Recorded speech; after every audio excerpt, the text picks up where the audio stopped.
حضرت عبداللہ بن عمر رضی اللہ عنہما سے روایت ہے کہ رسول اللہ صلی اللہ علیہ وسلم نے فرمایا، کسی بھائی مسلمان کو لائق نہیں ہے کہ اس کے پاس کوئی چیز ہو جس کے متعلق وہ کوئی وصیت کرنا چاہتا ہو تو وہ راتیں بھی گزارے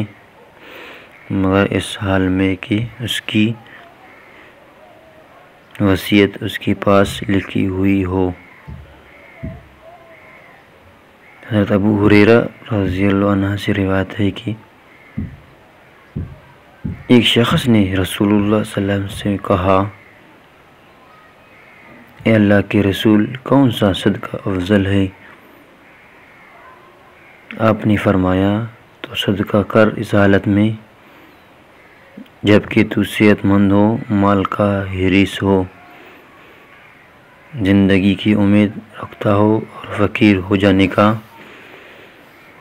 کھٹکھٹا لگا رہتا ہو۔ جو کچھ دینے کا ارادہ ہو تو اس میں ڈھیل نہ کر، حتیٰ کہ جب جان حلق میں اٹک تو کہنے لگے، فلاں کے لیے اتنا ہے اور فلاں کے لیے اتنا ہے، حالانکہ وہ فلاں کا ہو چکا ہے۔ وراثت کی بنا پر